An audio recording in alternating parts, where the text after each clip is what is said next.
Bonjour à toutes et toutes. Alors je suis absolument ravie de vous accueillir sur mon premier podcast. Donc je vous ai dit qu'on allait aborder des sujets intéressants et que je répondrai à toutes vos questions. Donc là j'en ai une qui est arrivée de Pierrette, donc je vous la lirai tout à l'heure. Elle est jugée sensible parce qu'elle nous mène très très vite sur le terrain de nos croyances en fait.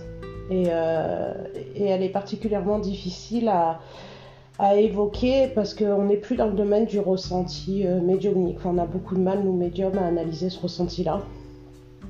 Tout simplement parce que nous sommes des êtres incarnés.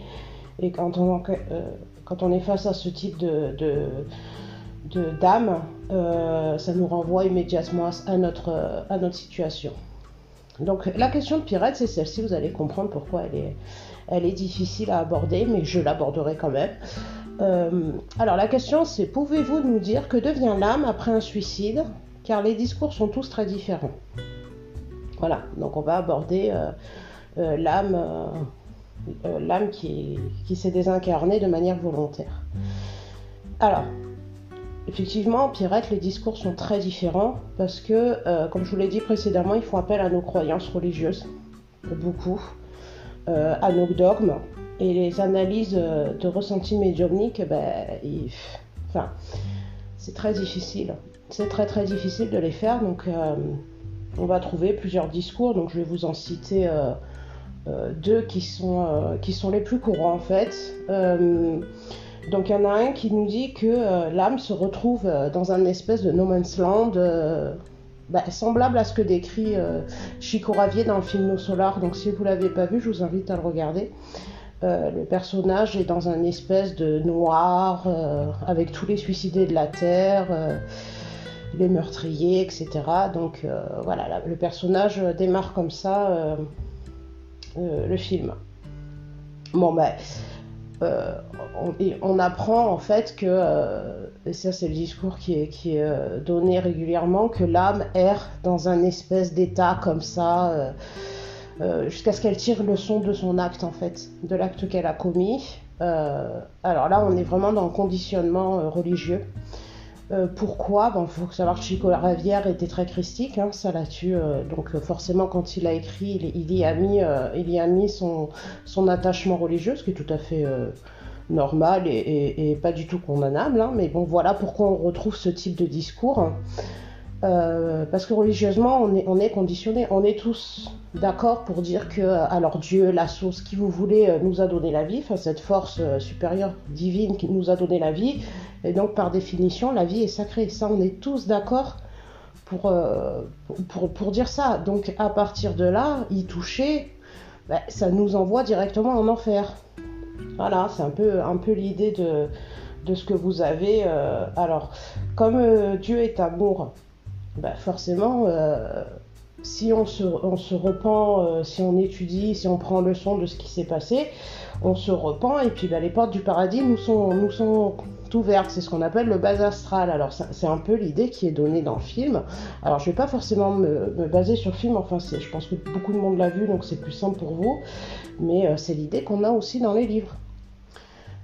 Cette idée de no man's land, que tant qu'on n'a pas tiré leçon de l'acte qu'on a commis, on est bloqué dans cet état.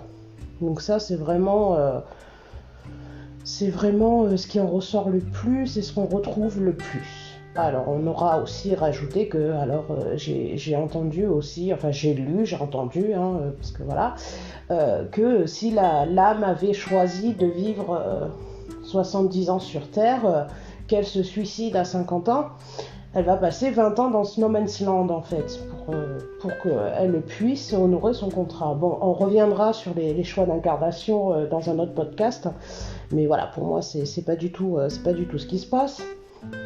Et le second discours, parce qu'il faut aussi qu'on voie le second, alors là on est plus sur une croyance bouddhiste qui nous dit que l'âme est marquée karmiquement, et donc elle devra payer sa dette au moment de sa prochaine incarnation. Donc voilà, ça c'est les discours qui sont les plus relayés, c'est ceux-là. C'est le no man's land, le bas astral, ou peut-être des fois le fait que l'âme resterait bloquée comme ça entre deux états. Et on a plus au niveau des religions bouddhistes le fait que l'âme est marquée karmiquement et que quand elle reviendra sur Terre, il faudra qu'elle paye cette dette. Donc voilà, ça c'est ce qui est vraiment les discours les plus relayés. Bon, maintenant on va venir à mon expérience. Alors pour moi c'est bien différent. Moi je ne crois pas au No Man's Land, je ne crois pas au bas astral tel qu'il est décrit. Je ne crois pas parce que je l'ai expérimenté. Voilà, c'est pour ça que je dis je crois. Tel qu'il est décrit, ça me convient pas, c'est pas l'expérience que moi j'en ai eue. Donc ça c'est pareil, on reviendra sur d'autres podcasts, il y a tellement de choses à dire. Donc moi de mon expérience, c'est pas du tout ce qui se passe. Moi ce que je ressens quand donc, j'ai eu à faire des contacts défunts avec des personnes qui ont mis fin à leur vie terrestre, donc je n'étais pas au courant. La personne qui m'a consulté ne me l'avait pas dit, donc je l'ai immédiatement ressenti. Donc moi je pense que quand l'âme se détache, elle va immédiatement à la lumière. Quoi qu'il arrive, elle monte. Ça, l'idée du bas astral est fausse, enfin, de par mon point de vue, hein, ou pas de la manière dont elle est décrite. Je pense que ça c'est très humain de décrire, il y a le bien, il y a le mal, c'est très humain. Mais on est au-delà de ça, je pense qu'il faut voir le ressenti différemment. Moi ce que je capte, quand j'ai une âme qui a mis fin à ses jours, c'est sa souffrance d'être incarnée. Voilà, c'est toute la souffrance psychologique, physique, presque elle se justifie de son geste en fait. Et c'est cette souffrance-là qui me met dans un état... on a l'impression qu'on va vers le bas astral, qu'on descend dans les fins fonds de la souffrance, c'est complètement faux. En fait, c'est le ressenti qu'avait la personne avant de mettre fin à ses jours. C'est ce ressenti-là que moi j'ai. Mais la personne, elle est dans la lumière. Ça, c'est un état...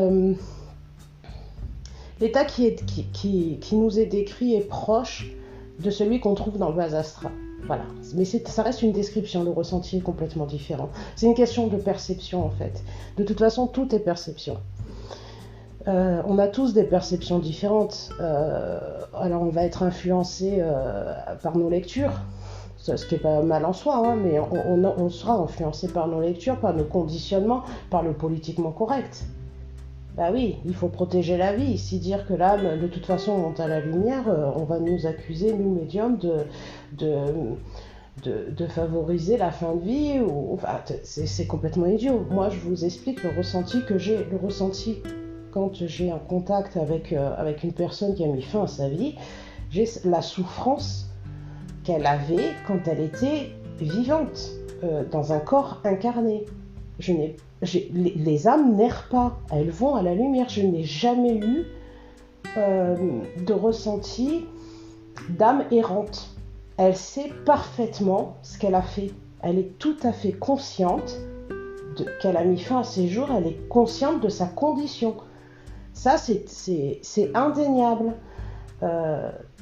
Alors, dire qu'elle passe un moment à analyser ce qui s'est passé pour pouvoir atteindre cette lumière, moi je pense qu'elle l'atteint directement, la lumière. Elle est divine, l'âme est divine de toute façon, donc non, ce qu'on ressent en tant que médium, ce qui fait qu'on se sent mal, pour moi, c'est qu'on se retrouve dans l'état dans lequel la personne était avant de commettre l'acte. Voilà, c'est ce qui fait qu'on ait cette perception de bas astral, de noirceur, mais l'âme, elle est dans la lumière. Enfin, c'est très humain de juger, comment dire. C'est très humain de punir, de juger. Parce que s'il y a un jugement, il y a forcément une condamnation. Mais ça, c'est humain. C'est pas divin. Ce que je veux dire, c'est qu'on voit... Enfin, les médiums... Alors, je peux me mettre dedans dans certains cas, évidemment. C'est pour ça que les discours sont très différents, parce qu'on a tous une analyse différente de nos conditions en tant qu'être incarné, en fait. Et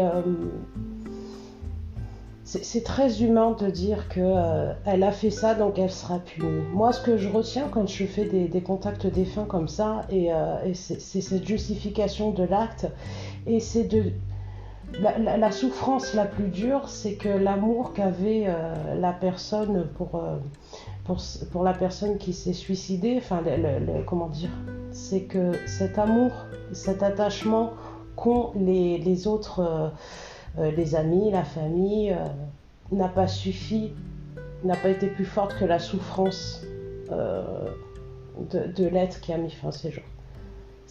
L'amour n'a pas été plus puissant que la souffrance. Moi, ce que je retiens, c'est ça. C'est qu'ils sont désolés parce qu'ils n'ont pas pu aller plus. Les 3/4 du temps, c'est vraiment le discours que j'ai. Ils savaient qu'ils étaient aimés, qu'ils allaient manquer, mais c'était trop fort. L'amour n'était pas plus puissant. Et ça, c'est quelque chose d'important en fait.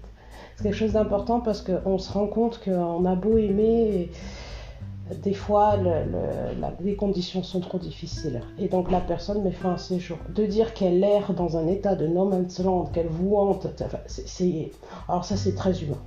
Voilà.